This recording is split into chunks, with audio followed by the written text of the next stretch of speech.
When it comes to the world of organized crime, names like Al Capone and Lucky Luciano dominate the narrative. Capone reigned supreme in Chicago, while Luciano held a tight grip on New York. But in Harlem, one man ruled with an iron fist and an unmatched sense of power: Bumpy Johnson. Known as the Godfather of Harlem, Bumpy's name may not echo as loudly in history books, but his influence from the 1930s to the 1960s was profound, shaping the fabric of uptown Manhattan's criminal underworld. Ellsworth Raymond Bumpy Johnson was more than a gangster. He was a legend in a time when Harlem was both a haven and a battlefield. Frank Lucas, the infamous drug kingpin famously portrayed by Denzel Washington in American Gangster, once put it plainly: if you wanted to do business in Harlem, you went through Bumpy Johnson. No exceptions. And he wasn't exaggerating. Politicians, law enforcement, and even the Mafia knew that Bumpy held Harlem in the palm of his hand. For decades, no one of African-American descent wielded such power in the city's underworld quite like him. Born on October 31st, 1905, in Charleston, South Carolina, Ellsworth Bumpy Johnson earned his nickname due to a noticeable bump on the back of his head. Growing up in a racially segregated South, the Johnson family found themselves confined to the black neighborhoods of Charleston, deeply rooted in their community and faith. Among the 8 siblings, young Ellsworth stood out for his intelligence, skipping 2 grades in school. Yet, despite his academic promise, he never finished high school, a sore point for him, considering his family's strong emphasis on education. The turning point came when Bumpy was just 10 years old. His older brother Willie found himself in trouble with local authorities, accused of killing a white man. Though Bumpy wasn't involved, the family became targets for retaliation. Fearing for their lives, they fled Charleston, relocating to Harlem, an area seen as a sanctuary for black families in the early 20th century. But Harlem wasn't the safe haven the Johnsons had imagined. Life in the bustling city was a stark contrast to the quiet familiarity of Charleston. For Bumpy, the streets of Harlem were a trial by fire. At just 14 years old, he encountered his first taste of conflict when he stood up to a group of 6 teenagers on his first day of school. Their insults provoked the young, short-statured Bumpy, who retaliated with an audacious threat. The confrontation quickly turned physical, and by the end of the fight, Bumpy had left his opponent bloodied and broken. This incident marked a turning point. The same boys who had mocked him became his closest allies, forming a tight-knit group that lasted a lifetime. But after that fight, Bumpy never returned to school. Instead, he immersed himself in the streets, hustling for money by playing dice, selling newspapers, and even sweeping sidewalks in front of local businesses. Bumpy quickly proved to be the brains of his group, recognizing that offering protection to neighborhood businesses could be far more lucrative than menial labor. This entrepreneurial streak soon brought him face to face with Bob Hewitt, one of Harlem's most feared enforcers. Hewitt, a towering figure with a reputation for violence, had made his mark by extorting local businesses and fending off rival Irish gangs. When Bumpy crossed paths with Hewitt during a dispute over protecting a store, the older man could have easily crushed the young upstart. But instead, Hewitt saw potential in Bumpy's fearlessness. Rather than punishing him, Hewitt offered a partnership, setting the stage for Bumpy's rise in Harlem's criminal underworld. Throughout the 1920s, Bumpy and his crew thrived through a mix of extortion and theft, targeting not only grocery stores and restaurants, but also the hidden speakeasies and nightclubs that defined the Prohibition era. Bumpy's sharp mind and audacity began to set him apart, laying the groundwork for a criminal empire that would come to define Harlem's underbelly for decades. Bob Hewitt, who had developed a genuine respect for Bumpy, suggested expanding their operations into a more lucrative venture, providing protection for Harlem's underground lottery operators. These lottery proprietors, some of the wealthiest individuals in the neighborhood, made staggering profits, sometimes thousands of dollars a week. They were willing to pay handsomely for the kind of security that only someone with Bumpy's reputation could offer. Sensing a golden opportunity, Bumpy stepped in, using his sharp instincts to secure his place in this thriving underworld. This move not only padded his pockets, but also cemented his growing influence in Harlem's criminal ecosystem. Bumpy's rise didn't stop there. His reputation as one of the most reliable and formidable protectors in the game caught the attention of Stephanie St. Clair, better known as the Queen of the Underground Lottery. Stephanie, a shrewd and powerful French immigrant, had built a gambling empire that dominated Harlem during the 1920s. She hired Bumpy to protect one of her operations, and his skill quickly impressed her. Before long, he became her personal bodyguard, marking the start of a close partnership that would shape Harlem's criminal landscape for years to come. Bumpy admired Stephanie for more than her wealth and elegance. He respected her fierce resolve to defend her territory. Harlem's illegal lottery trade was a goldmine, and it didn't take long for outside forces to set their sights on it. Chief among them was Dutch Schultz, a ruthless gangster from the Bronx. Schultz had built his fortune bootlegging alcohol during Prohibition, but with the repeal of the 18th Amendment in 1933, he needed a new revenue stream. The Harlem lottery racket was too tempting to ignore. Schultz wasted no time making his move. He sent his men into Harlem, offering lottery operators a deal: align with him for protection against police raids and kidnappings, or face the consequences. Schultz wasn't a man to be taken lightly. Known for his paranoia and violent tendencies, he wouldn't hesitate to use brutal force to get what he wanted. The pressure on Stephanie and her operations was immense. Drive-by shootings and attacks on her employees became a grim reality as Schultz sought to dismantle her empire piece by piece. Stephanie and Bumpy found themselves on the front lines of this escalating conflict. While many of her workers succumbed to the constant threats and shifted allegiance to Schultz, others remained loyal to the Queen. But her grip on Harlem's lottery scene was slipping. As the war against Schultz intensified, Stephanie held on to a single hope: the return of Bumpy Johnson, the man she trusted most to fight for Harlem's independence. Bumpy's return from prison in late 1931 couldn't have come at a better time. He had just completed a 2.5-year sentence for robbery, and within days of his release, he crossed paths with Bob Hewitt, now working for Schultz. Bob tried to sway Bumpy to join Schultz's well-funded operation, but Bumpy wasn't one to betray Harlem's black community to a white outsider. Instead, he reaffirmed his loyalty to Stephanie St. Clair. Recognizing the odds were stacked against them, Bumpy quickly devised a plan. With Stephanie's blessing, he and his men began stockpiling weapons, preparing for guerrilla warfare against Schultz's forces. Unlike Schultz's crew, who stood out in Harlem, Bumpy's men blended seamlessly into the neighborhood. This gave them a crucial advantage, allowing them to strike swiftly and retreat before Schultz's enforcers could react. Tensions boiled over in 1933, culminating in a series of violent clashes. Bumpy and Bob Hewitt faced off multiple times, but neither gained the upper hand. The standoff ended when Bob was sentenced to prison for unrelated charges, leaving Schultz without one of his key operatives. With Bob's absence, most of his men deserted him, and the battle between Bumpy and Schultz's crew began to tilt in Bumpy's favor. But Schultz wasn't giving up. To counter Bumpy's growing dominance, he brought in Ulysses Rollins to manage his Harlem interests. Schultz made it clear he intended to crush Bumpy at all costs. Bumpy, however, was determined to hold his ground, even as Schultz's reputation for danger loomed large. Schultz rarely ventured into Harlem himself, which frustrated Bumpy, who longed for a direct confrontation. Protected by a squad of bodyguards, Schultz remained untouchable, forcing Bumpy to consider alternative strategies. By late 1934, Bumpy took a bold step, reaching out to Charles "Lucky" Luciano, the powerful head of New York's Mafia. Bumpy hoped to negotiate peace, or at least secure some leverage against Schultz. Luciano, fully aware of Harlem's ongoing turmoil, listened, but refused to get directly involved unless Bumpy agreed to certain terms. Luciano demanded a share of Harlem's lottery profits and insisted Bumpy work under him for a weekly cut of $5,000. Bumpy wasn't one to bow easily. He warned Luciano against interfering with the lottery operators, promising retaliation if the Mafia crossed him. Luciano laughed off the threat, dismissing Bumpy's chances in a war against the mob.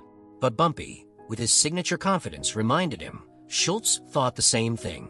Yet here I am, still standing. Though no agreement was reached, Luciano couldn't help but respect Bumpy's boldness. Back in Harlem, however, the war raged on, with no clear victor in sight. Both sides braced for the next chapter in this deadly power struggle, as the fate of Harlem's criminal empire hung in the balance. The conflict dragged on, leaving destruction in its wake. In the summer of 1935, Bumpy Johnson and Ulysses Rollins finally crossed paths. The encounter took place while Bumpy was dining with a young woman. Calmly surveying his surroundings, Bumpy spotted Rollins advancing with a knife in hand. What followed was a brutal scuffle, two men locked in a life-or-death struggle on the restaurant floor. When the fight ended, Bumpy stood up, nonchalantly adjusting his tie, while Rollins lay bloodied and beaten. His face and body were slashed, and one eye hung precariously, barely attached. Seemingly unbothered, Bumpy remarked that he suddenly craved spaghetti and meatballs. Meanwhile, Rollins was rushed to the hospital for his injuries. True to his relentless nature, Rollins discharged himself that very night, bandaged and vengeful, determined to hunt Bumpy down. When he found him, Rollins wasted no time. Pulling out a pistol, he aimed at Bumpy's head and fired. The bullet grazed Bumpy's hat, but tragically struck an innocent woman, killing her instantly. Chaos erupted, and police at the scene arrested Rollins. He was handed a severe prison sentence, marking the end of his direct involvement in the war. For Bumpy, the fight against Dutch Schultz wasn't over. His wish for Schultz's downfall would soon come true in October 1935. Schultz, already a fugitive, sought to eliminate prosecutor Thomas Dewey to escape legal troubles. However, the American Organized Crime Syndicate, led by Lucky Luciano, saw this plan as a dangerous liability. Schultz was gunned down in a New Jersey restaurant and later succumbed to his injuries in a hospital. With Schultz out of the picture, Harlem celebrated a hard-won victory. Stephanie St. Clair, the Queen of Harlem, had triumphed, and the neighborhood regained its autonomy, for the moment. Questions lingered about who would control Harlem's lucrative gambling operations. The Italian Mafia seemed poised to take over, potentially sidelining Bumpy in the process. Just a week after Schultz's demise, Bumpy met with Luciano at the mob boss's request. The two sat down for a tense conversation, with Luciano letting Bumpy speak first. Aware of the power imbalance, Bumpy admitted he couldn't wage war against Luciano, but made it clear he wouldn't stand by while Harlem's gambling business was stripped from African Americans. Luciano listened carefully. He ultimately agreed to leave existing Harlem lottery operators alone, provided they had supported him during the conflict.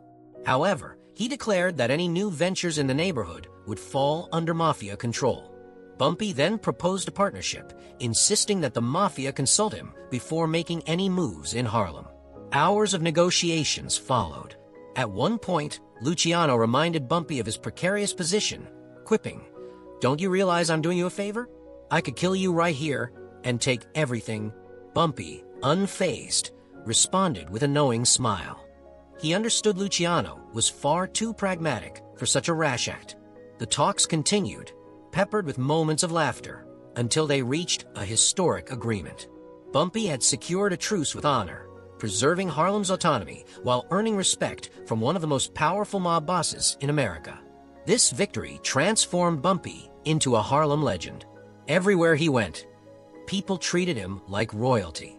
Bars offered him free drinks. Women, including celebrities, sought his attention, and even the Italian gangsters acknowledged the deal he had brokered.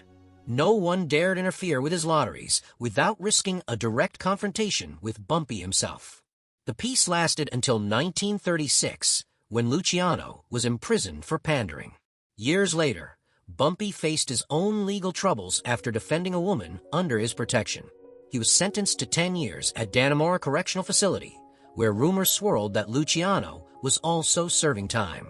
According to whispers, Bumpy once saved Luciano from a prison yard attack, earning his favor and even access to fine Italian meals during his incarceration.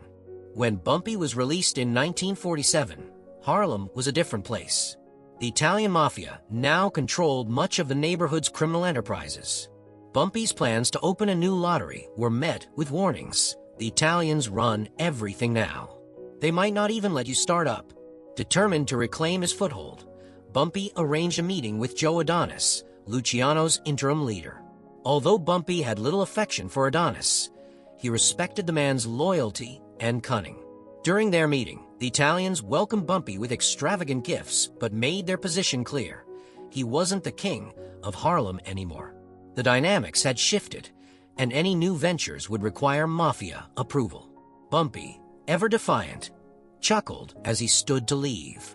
Glancing at Adonis, he delivered a cryptic remark, a subtle reference to the time he'd saved Luciano at Dannemora. The message was clear. Bumpy Johnson wasn't one to be intimidated, no matter how much the game had changed. In a later conversation, Joe Adonis confronted Bumpy with a question. "Why didn't you tell me about what you did for our friend in prison?" Bumpy's response was characteristically enigmatic, but his actions spoke louder than words. Following this exchange, Bumpy re-established his authority in Harlem. With Italians' agreement in place, he launched a lottery operation on Chosen Street, which quickly became a lucrative business, solidifying his reputation as a Harlem powerhouse. For a time, life seemed to stabilize. Bumpy's influence was unmatched, and his name carried weight throughout the neighborhood. That was until he encountered a young man named Flash Walker. Flash, an orphan with nothing to his name, was introduced to Bumpy by a mutual acquaintance who described him as eager to work for Harlem's godfather. It was a cold December night in 1948 when Bumpy, moved by Flash's plight, hired the 19-year-old to assist his wife with household chores. Flash was talkative, with a magnetic charm that could win over anyone, and Bumpy grew fond of him. The two developed a bond so strong it even made Bumpy's daughters jealous. Over time, Flash earned Bumpy's trust and was eventually given a position in one of his lotteries. Flash quickly proved to be a natural at the job, persuading gamblers to spend more than they intended. His charisma and skill turned him into Bumpy's most profitable employee. As Flash's responsibilities grew, so did his access to Bumpy's inner circle. He began attending high-stakes meetings, even those with the Italian mob. But in 1949, trouble surfaced. Flash encountered a pimp who offered him an underhanded deal, cashing stolen checks for a hefty profit. Tempted by the prospect of easy money, Flash agreed. For months later, Bumpy received a call from his bank, notifying him of irregularities with his account. Furious, Bumpy resolved the issue, but couldn't shake the betrayal. Matters worsened when one of Bumpy's daughters revealed that Flash had behaved inappropriately toward her and her sister. Enraged, Bumpy stormed out to confront Flash. Without a word, he found the young man and delivered a swift punch to his face, unleashing his fury. Later, Bumpy confided in his trusted friends about the situation. They warned him, "You've made an enemy for life. He shouldn't stay alive." Yet, despite their advice, Bumpy couldn't bring himself to eliminate Flash. Perhaps he still felt a trace of affection for his former protege. It was a decision he would deeply regret. Unbeknownst to Bumpy, Flash plotted revenge. He planned to plant heroin in Bumpy's home and tip off the authorities, framing him for drug trafficking. When Bumpy learned of the scheme, he gathered his allies for an emergency meeting. But by the time they acted, it was too late. Federal agents raided Bumpy's residence, arresting him on drug charges. In custody, Bumpy was shocked to learn that Flash had testified against him, claiming he was a drug kingpin. The accusation was absurd. Bumpy had never been involved in the drug trade, a fact even the narcotics agents found hard to believe. Nevertheless, the federal authorities pursued the case aggressively, hoping to pressure Bumpy into betraying Harlem's drug dealers. Despite spending a fortune on his defense, the odds were stacked against him. The trial began in June 1952, with Bumpy free on bail until its conclusion. After just 3 hours of deliberation, the jury found him guilty of 2 counts of drug trafficking. The verdict devastated his family and supporters. The judge sentenced Bumpy to 15 years in prison, most of which he served at Alcatraz, the infamous penitentiary known for housing America's most dangerous criminals. At Alcatraz, prisoners were stripped of their identities, referred to only by numbers. Despite the dehumanizing conditions, Bumpy's moral complexity remained a topic of debate. Authorities eventually reduced his sentence to 10 years, and in 1963, he was released on parole. News of Bumpy's return electrified Harlem. Crowds lined the streets to welcome him, cheering and throwing confetti as his car rolled by. It was a spectacle reminiscent of a presidential motorcade.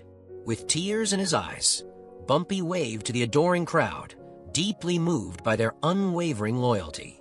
But the celebration carried an air of finality. By 1967, Bumpy's health began to decline due to heart problems. On July 7, 1968, his heart gave out while he was dining at a Harlem restaurant. He was 62 years old. Bumpy's sudden death shocked the community, marking the end of an era. Many remembered him as a gangster with a social conscience, a man who, despite his criminal activities, uplifted those in need. To some, he was the Robin Hood of Harlem. To others, he was an enigma, equal parts extortionist, protector, and benefactor. Though Bumpy always maintained his innocence regarding the drug charges of the 1950s, he did later dabble in the trade during the 1960s. Yet, his legacy transcends his missteps. A brilliant mind who could have been a lawyer or doctor, Bumpy instead rose to become Harlem's most formidable crime boss. With just a handful of loyal men, he stood against the might of the Italian Mafia, earning the unique title of their ambassador in Harlem. Bumpy spent 26 years of his life behind bars, described by one prosecutor as one of the most dangerous criminals in Harlem's history. And yet, in the hearts of many, he remains a symbol of resilience, complexity, and power. Bumpy Johnson's story is one of complexity, power, and resilience. A man who carved his name into the annals of Harlem's history, for better or worse. His legacy as a criminal mastermind, community figure, and the man who stood toe-to-toe with the Italian Mafia continues to captivate imaginations to this day. If you want to uncover more gripping tales from the shadowy underworld of organized crime, don't forget to subscribe to Inside the Secret World of Mafia Titans and hit the notification bell. Dive deep into the untold stories, the power struggles, and the legendary figures who shaped the criminal empires of the past. What happens when one man tries to rule Canada's underworld, taking on law enforcement, rivals, and even international crime rings? Johnny Papalia was no ordinary mob boss.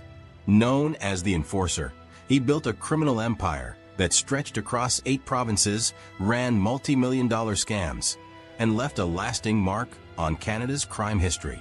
But as his power grew, so did the enemies closing in from all sides.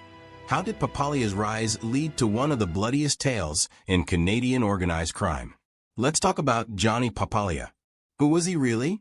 One word: ruthless. The best way to sum up Johnny Papalia is that he was someone who took pleasure in fear. He actually enjoyed unsettling people. While Canadian crime figures may not be as famous as their American counterparts, some, like Johnny, definitely made their mark. In today's video, we'll dive into the life of Johnny Joseph Papalia, the notorious leader of the Hamilton-based Papalia crime family. Known to his close associates as Johnny Pops, to most others, he was simply Johnny the Enforcer. As one judge put it, the fear of Papalia overshadowed even the fear of God. We'll explore not only his personal life, but also how he built an empire and became one of North America's longest-reigning mob bosses. Born in Hamilton on March 18, 1924, into a family steeped in the mob life, it seemed like Johnny was destined for crime. He was one of 7 boys who idolized their bootlegger father, a man Johnny admired for managing to put food on the table and even own a car despite being an illiterate immigrant. Johnny wanted a life just like that. As a teenager, Papalia was already a force to be reckoned with, earning a reputation as a scrappy, small-statured gangster at just 5 feet 8 inches, but with a fiery temper. He'd regularly lead his gang in neighborhood break-ins and, by 19, had lived enough of a wild life to contract syphilis. Quick to anger, Johnny harbored a grudge about his illegitimate birth and would lash out at anyone who dared call him a bastard, sometimes leaving them bruised and bloodied. He also developed a deep resentment toward the Canadian government, which once wrongly imprisoned his father over alleged support for Mussolini's regime. Although his father was eventually freed, Johnny's hatred for authorities only grew, leading him to refuse service in World War II. Instead, in 1943, he left Hamilton for Toronto, joined a gang, and embarked on a career as a professional burglar. Papaglia's first gang included characters like Paul Volpe, the Pascal brothers, and Alberta's Underworld players.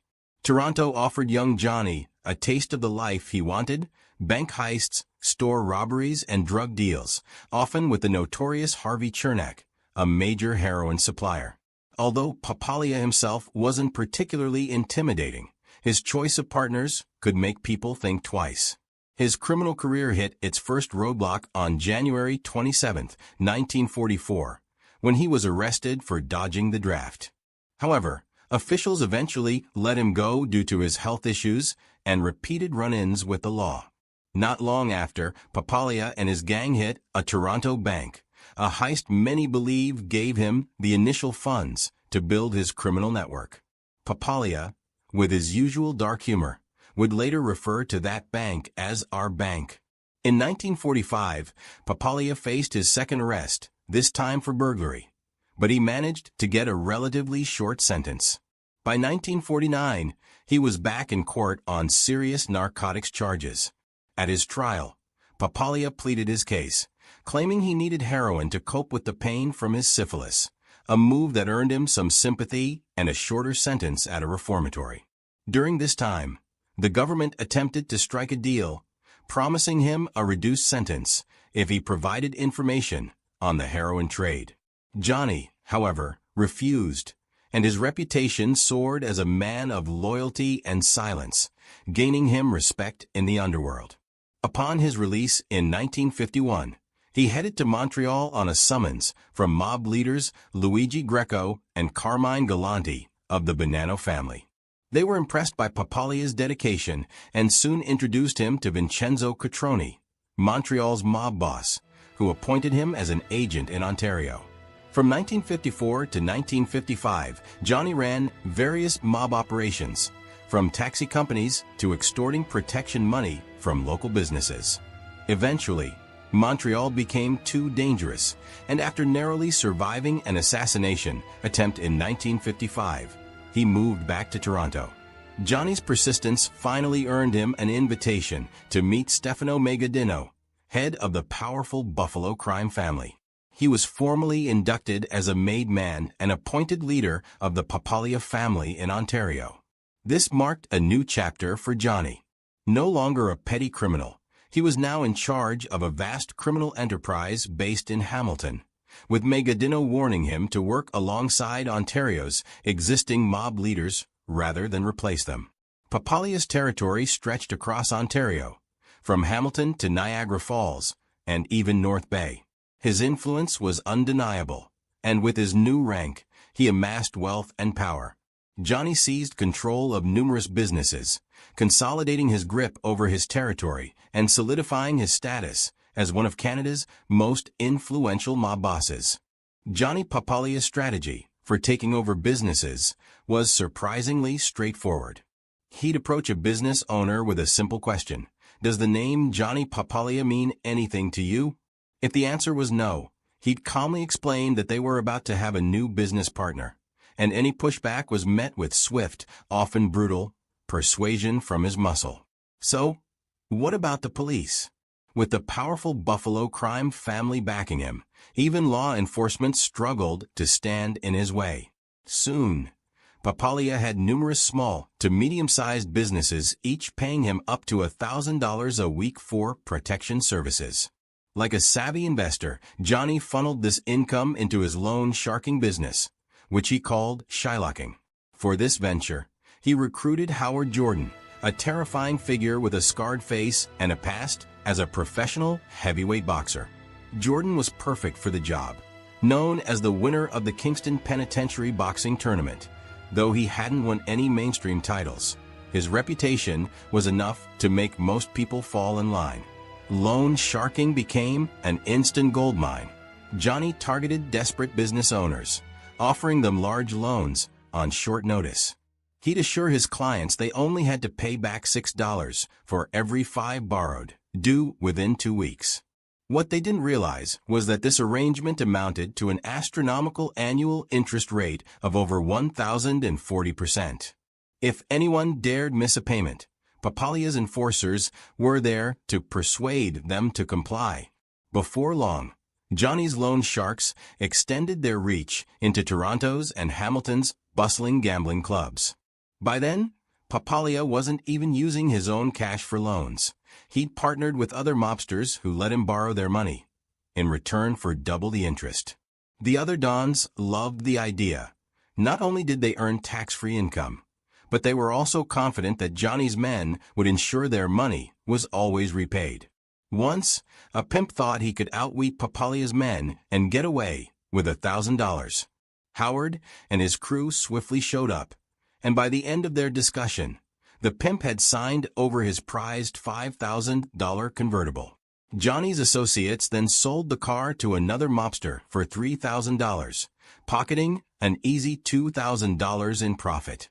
In another instance, a hotel owner from Winnipeg, who owed a Toronto bookmaker $36,000, soon found himself face-to-face with 2 intimidating debt collectors. By the time they were done, he'd signed 260 post-dated checks for $300 each, a total of $78,000. Around this time, the Papaglia family also acquired Monarch Vending Company.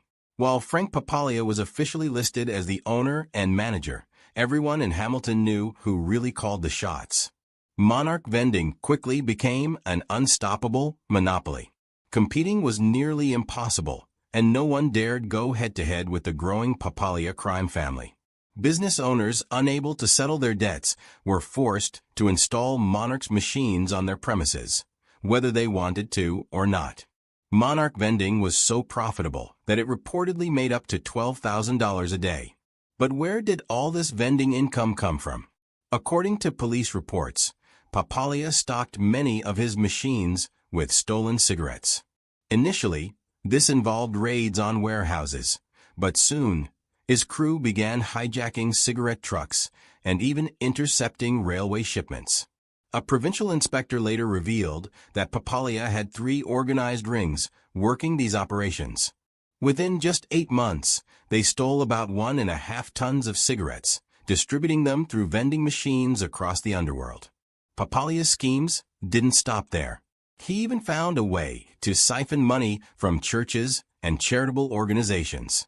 In 1957, a small Toronto company called Esquire Novelty began selling bingo cards at a discount to churches and service clubs, just $1 per 1,000 cards compared to the usual rate of $2.50. But what these organizations didn't know was that Esquire was running a rigged operation. They'd send a man under a fake name to the local hotel, where he'd recruit 3 locals to attend the bingo games. Armed with printing presses, they'd print the winning numbers on blank cards as they were called, allowing them to claim the prizes. The scammer would then meet up with his team, collect the winnings, and pay them between $20 and $100 for their help. At that time, bingo games were wildly popular, drawing large crowds and offering big prizes, often around $15,000 even on a slow night. With these schemes in play, Papaglia not only made a fortune on bingo card sales, but also rigged the system to claim a hefty portion of the prizes themselves. Esquire Novelty's bingo scam was raking in around $14,000 in prizes every event.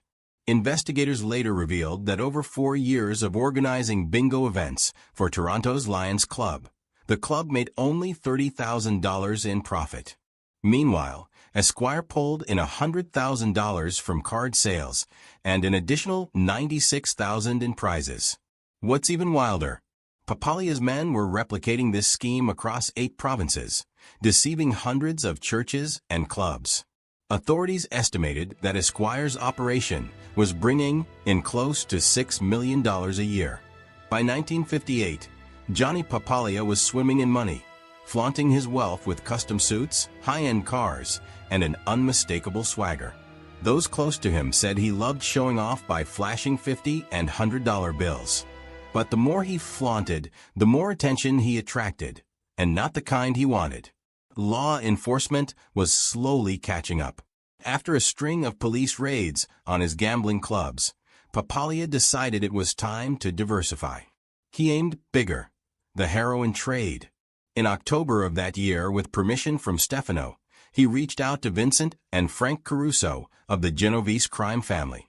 His proposal? To smuggle heroin into the U.S., needing an insider to handle distribution.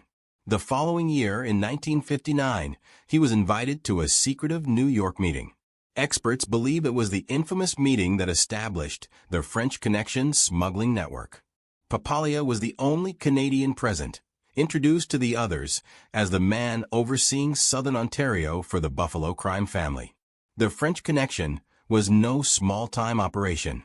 This network supplied over 80% of America's heroin from the 1960s through the 1970s, transporting tons of heroin from poppy fields in Turkey and Southeast Asia, through France, and into North America.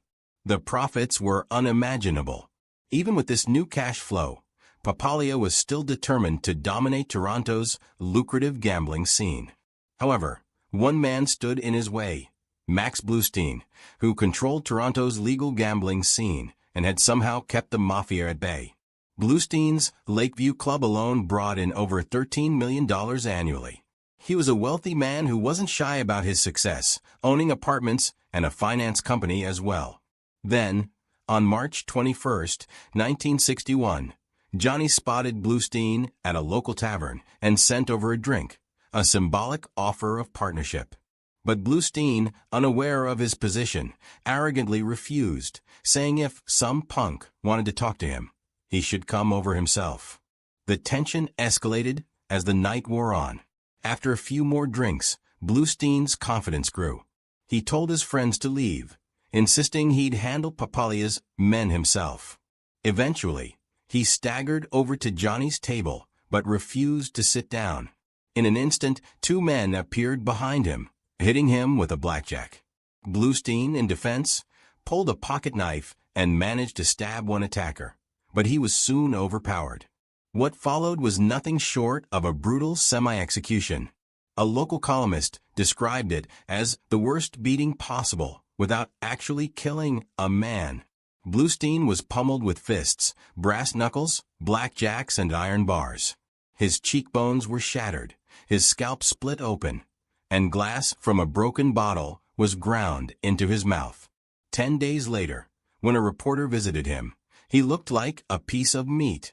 Despite happening in full view of onlookers, no one reported the attack, marking it as the most remarkable case of mass blindness in Canadian history. Public outcry grew, and columnist Burton's relentless pursuit of justice pressured authorities to take action. Papalia was eventually forced to turn himself in. At his trial, over 100 witnesses refused to testify, visibly terrified, even in front of the jury. Still, Johnny was found guilty of assault and sentenced to 18 months in prison. With Papalia locked up, journalists continued digging into his life. One profile claimed Johnny dreamed of being Canada's Al Capone and alleged a reputation as a compulsive womanizer. But Bluestein's beating had lasting effects. Though he maintained his gambling empire, he grew increasingly paranoid. By 1973, he was committed to a mental institution after murdering a friend, and he later died of a heart attack. The Bluestein incident was only the beginning of Papalia's troubles. In July 1963, he was ordered extradited to the United States, facing trial for his role in the French Connection. As he was taken away, Papalia shouted to reporters, "I'm being kidnapped. Help." According to then U.S. Attorney General Robert F. Kennedy, the French Connection case was the most significant penetration of the international drug trade. Shockingly, Johnny pleaded guilty, receiving a 10-year prison sentence. Meanwhile, back in Italy, he was tried in absentia and sentenced to another 10 years for gangsterism, which prevented him from ever returning to his homeland. While he was behind bars, the Buffalo crime family wasted no time replacing him. Stefano promoted Johnny's rival, Salvatore Sabetta, to represent the Buffalo family in Ontario.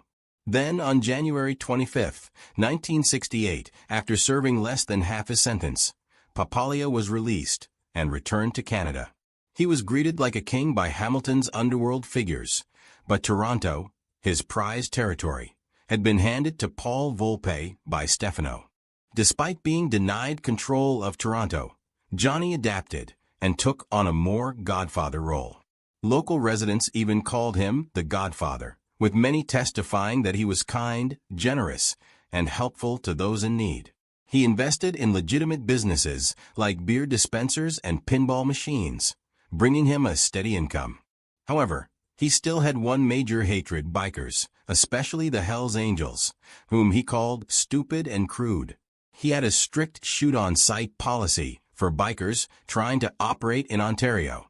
Yet Papalia's reign ended sooner than he expected. Unknown to him, the Musitano family was after his throne and owed him a hefty $250,000 they had no intention of repaying. The Musitanos knew they couldn't make a move without protection, so they formed an alliance with the powerful Rizzuto crime family from Montreal. On May 31, 1997, Johnny Papalia was shot in the back of the head in his own parking lot, ending his reign at the age of 73. Ironically, the man who killed him, Kenneth Murdoch, had previously begged Papalia for help, only to be coldly turned away. In a brutal twist, Murdoch also took out Papalia's right-hand man, Carmen Barilaro, just 2 months later. Papalia was buried with little fanfare, and the Musitano family quickly tightened its grip on Ontario. But few denied the impact Johnny had on Hamilton's underworld. One gang expert commented that they don't make guys like him anymore, noting how powerful Papalia truly was. As the only Canadian to sit alongside New York's crime bosses, Papalia left a lasting legacy. Even today, the Papalia crime family exists in Hamilton, Italy, and Australia, although far less powerful, with members still managing millions from the old French Connection network. Johnny Papalia's story is a reminder that even the most feared figures in organized crime can't outrun consequences forever. His influence shaped Ontario's criminal underworld and sparked changes that are still felt today. Was it power, pride, or just fate that led to his fall? If you want more deep dives into the world's most notorious crime figures, don't forget to like, subscribe, and tell us in the comments who we should cover next. Thanks for watching. The underworld of New York City thrived on a calculated blend of fear, loyalty, and influence, and few figures embodied these qualities more fully than Frank DeCicco. Known for his quiet strength and sharp strategic mind, DeCicco moved adeptly within the shadows, an invaluable asset to the powerful Gambino crime family. Connected to legendary figures such as John Gotti and Paul Castellano, DeCicco's career was marked by his ability to balance alliances, influence significant events, and navigate the ever-turbulent mafia landscape. Unlike many of his peers, DeCicco maintained an elusive profile, which allowed him to evade the pitfalls of high visibility, staying hidden in the shadows while his reach grew. His path to power was complex and often perilous, leading him to the very top of the family hierarchy, until a violent death cut his journey short, leaving an indelible mark on the Gambino legacy. Frank DeCicco was born in November 1935 in the Bath Beach neighborhood of Brooklyn, an area that buzzed with activity, much of it tied to the web of organized crime that dominated the streets. DeCicco's entry into the world of the Mafia was, in many ways, inevitable. His father, Vincent Buzzi DeCicco, was an established soldier within the Gambino family, while his uncle, George DeCicco, held a prominent position as a capo, or captain, in the same organization. Growing up with these figures as role models, Frank was exposed to the codes, values, and strategies of the underworld from an early age. From a young age, DeCicco was noted for his intelligence and quick learning. While some were drawn to the Mafia for the allure of fast wealth or power, DeCicco demonstrated a more calculated approach. As he grew into his teenage years, he began to involve himself in low-level criminal activities. Truck hijackings, robberies, and extortion schemes became part of his daily life, where he learned the methods of the Mafia firsthand. His sharp mind and ability to maintain composure quickly earned him a reputation as a calculated, promising member of the family. One of DeCicco's early alliances was with Anthony Casso, a future heavyweight within the Mafia. Together, they were rumored to have run numerous successful schemes, building their credibility within New York's organized crime circles. Over time, however, their paths diverged, with Casso eventually aligning with the Lucchese family and DeCicco remaining committed to the Gambinos. The Gambino family's internal structure and reputation revolved around its operations in lucrative industries, from construction to labor unions. Under the guidance of influential Gambino capo James, Jimmy Brown Fila, DeCicco learned the complexities of labor racketeering, extortion, and union control. Through Fila, DeCicco was introduced to the world of the Teamsters Local 282, a union that became a key asset in the Gambino family's income stream. His work within this sector allowed him to secure a no-show job, which cemented his growing criminal profile and brought him closer to the family's power core. Throughout the 1970s, DeCicco's name gained attention within the higher ranks of the Gambino family. His intelligence, combined with his ability to maintain control over criminal enterprises, impressed Paul Castellano, who saw in DeCicco a promising mentee. Castellano recognized that DeCicco's strengths complemented his own approach to leadership, valuing DeCicco's strategic mind as a reliable asset in managing the family's ever-expanding reach into both criminal and legitimate enterprises. Their relationship deepened as Castellano became a mentor to DeCicco, trusting him with key positions within the construction rackets and even more sensitive operations. When Carlo Gambino passed away and designated Castellano as his successor, DeCicco's position within the family seemed poised for elevation. His loyalty to Castellano, along with his growing reputation, made him an invaluable figure during this period of transition. However, Castellano's leadership style soon began to create rifts within the Gambino family. While Castellano was a businessman at heart, prioritizing low-profile money-making operations, others like John Gotti, a more openly brash and assertive figure, viewed this approach as weak and ineffective. DeCicco found himself in the middle of these diverging philosophies. On one hand, his loyalty to Castellano ran deep, but he also recognized the simmering discontent Gotti and his associates harbored toward their boss. In the midst of this tension, DeCicco managed to maintain his allegiance to both Castellano and Gotti, acting as a bridge between the two factions. He recognized the growing threat to Castellano's position, but continued to align himself with his mentor until it became apparent that Castellano's reign might soon be forcibly ended. DeCicco's ultimate decision to side with Gotti was as much strategic as it was pragmatic. He saw the changes taking shape within the Mafia world and understood that aligning himself with Gotti, who commanded loyalty and respect from numerous influential figures, would ensure his own survival and advancement. In December 1985, the long-brewing tensions within the Gambino family came to a head. Gotti, along with DeCicco and a handful of trusted associates, planned one of the most infamous hits in Mafia history, the assassination of Paul Castellano. The plan required meticulous timing and precision, with DeCicco taking a critical role in its execution. On December 16th, outside Sparks Steakhouse in Manhattan, Castellano and his bodyguard, Thomas Bellotti, were ambushed and shot dead. This violent public display sent shockwaves through the Mafia world, symbolizing a major shift in power dynamics. DeCicco's decision to align himself with Gotti proved fruitful. In the aftermath of Castellano's death, Gotti assumed the role of boss, while DeCicco was rewarded with the position of underboss, one of the highest ranks within the family. This arrangement allowed DeCicco to wield considerable influence behind the scenes, while Gotti took on the public-facing responsibilities of leading the family. With Gotti as boss and Frank as his underboss, the Gambino family took on a new identity. Gotti's high-profile lifestyle, marked by expensive suits, public appearances, and interactions with the press, contrasted sharply with Frank's low-key, methodical approach. As Gotti garnered attention, Frank maintained a quieter, more strategic presence, advising on decisions that required nuance and subtly managing internal disputes. The two men struck a balance. Gotti's charisma kept him in the public eye, while Frank handled many behind-the-scenes dealings, shielding the family from unnecessary exposure and ensuring a level of operational stability.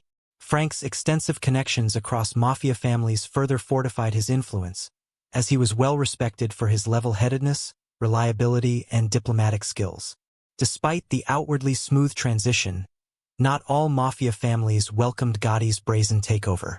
Vincent, the Chin Gigante, the powerful and secretive boss of the Genovese family, was especially displeased. Gigante saw Gotti's rise and the Castellano hit as setting a dangerous precedent, fearing it could inspire other up-and-comers to challenge established mafia hierarchies. Gigante began rallying support among the other families, particularly the Lucchese, to send a message that such insubordination would not be tolerated. Frank knew that tensions with the Genovese family could spiral into a larger mafia war if not managed carefully. He attempted to mediate, keeping a cautious eye on Gigante's moves while maintaining the loyalty of the Gambino family's rank and file. Nevertheless, tensions continued to rise, and it became clear that Gigante was intent on retaliating for Castellano's murder. The rivalry reached a breaking point in early 1986 when Gigante and the Lucchese family's new leadership, including Anthony, Gaspipe Casso, and Vittorio Amuso, plotted to eliminate Gotti and send a message to the Gambino family. They decided on a method that would implicate a rival faction of newly immigrated Sicilian mobsters known as Zips, using a car bomb, a method more common in Sicily but rare in American mafia hits. On April 13, 1986, Frank DeCicco, along with associate Frank Bellino, went to visit a Brooklyn social club where a meeting with fellow Gambino members was planned. Unknown to DeCicco, his car had been rigged with a bomb. The plan was intended for Gotti, but because he didn't attend the meeting, DeCicco unknowingly took the hit instead. When DeCicco opened the door of the car, the bomb detonated, killing him instantly and severely injuring Bellino.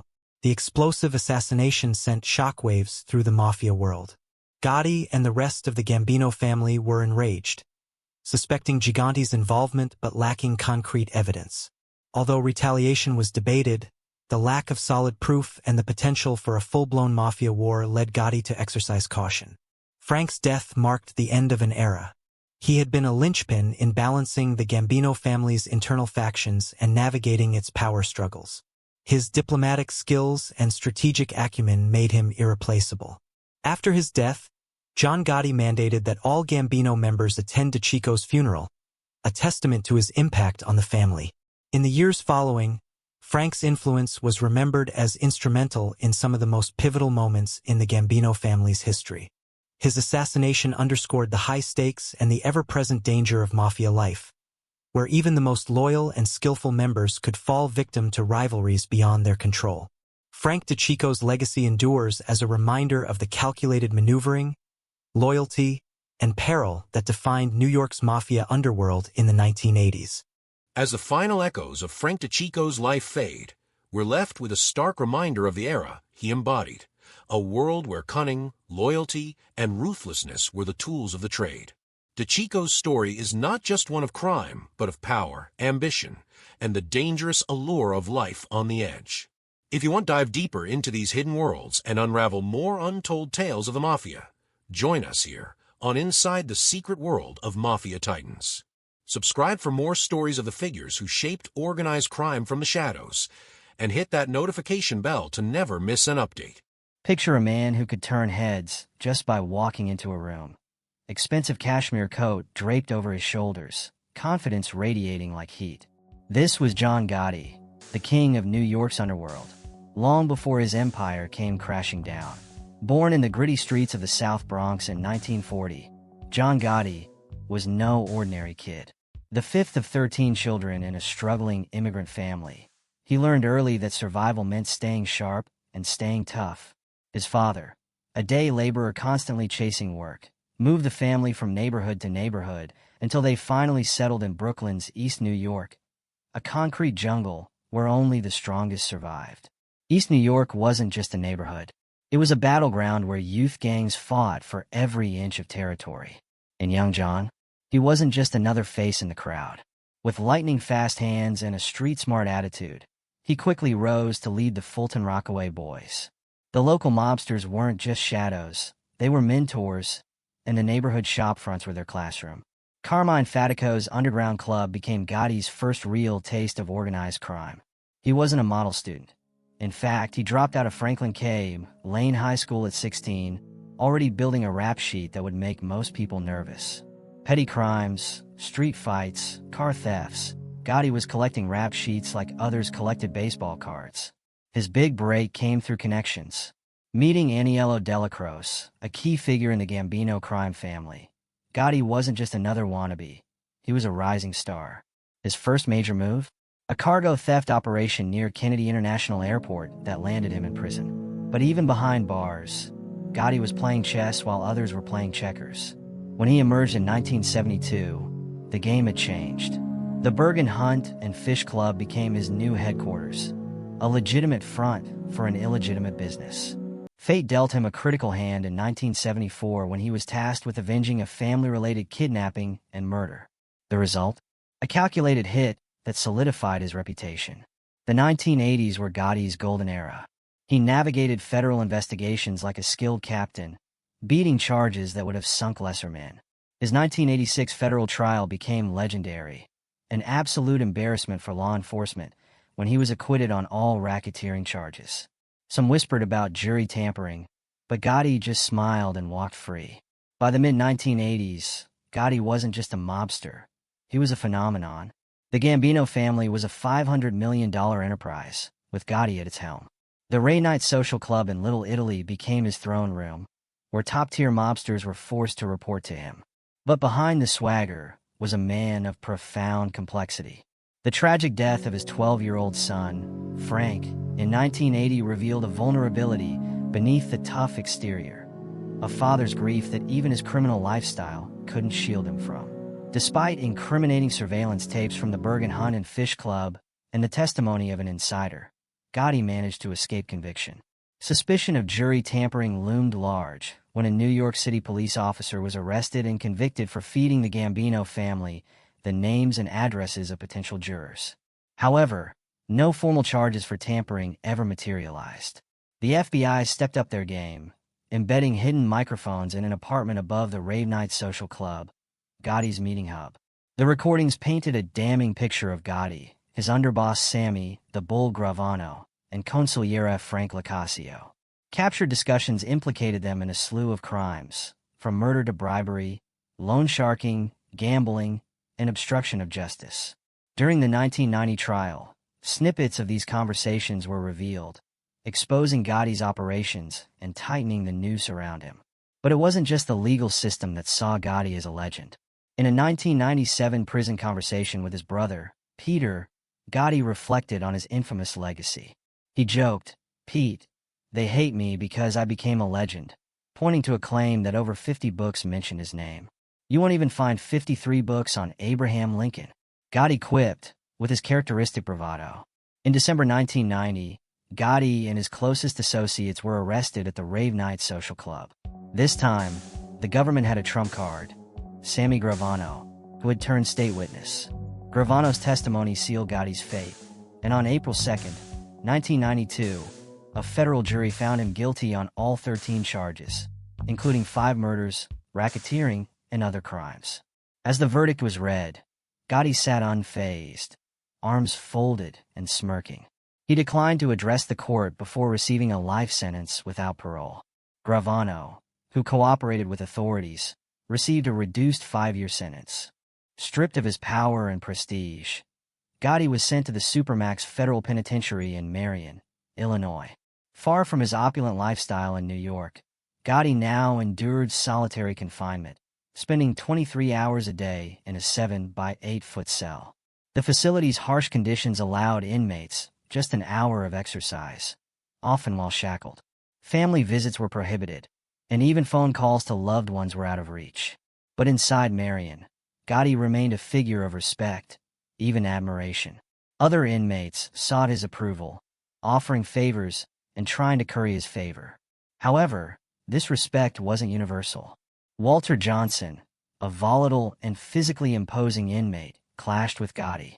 During a heated encounter in a hallway, Gotti allegedly insulted Johnson, sparking a physical altercation.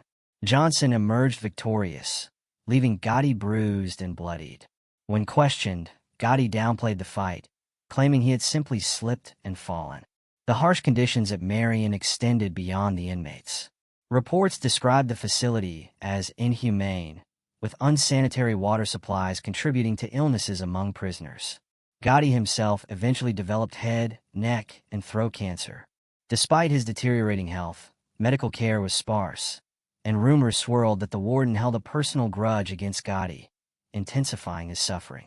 On June 10, 2002, John Gotti died at the Federal Medical Center in Springfield, Missouri, after a prolonged battle with cancer. At 61 years old, the man who once ruled the streets of New York left behind a complicated legacy, a tale of power, loyalty, and ultimate downfall. John Gotti, once the feared and flashy Teflon Don, spent his final days far from the lavish lifestyle that had defined him. He was discovered lifeless in a small prison cell, confined behind two heavy steel doors.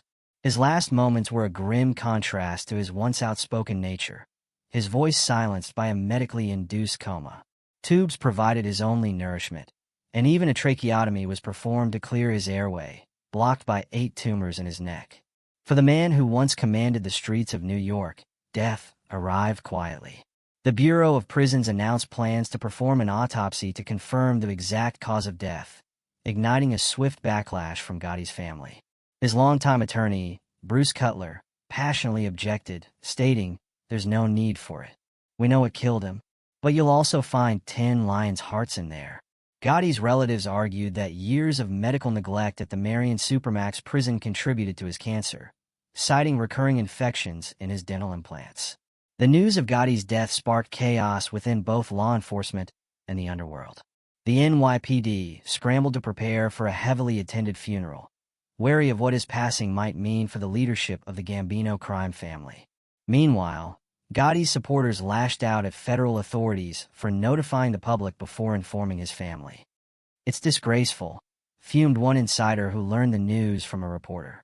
Gotti's struggle with cancer became public knowledge in 1998, when doctors predicted he had only 6 months to live. Despite undergoing a radical surgery that left a prominent scar beneath his jaw, the mob boss defied expectations, surviving for over 4 years. His resilience in the face of such grim odds mirrored his lifelong refusal to go down without a fight. For over a decade, Gotti endured solitary confinement at Marion, an unprecedented punishment in modern U.S. prison history.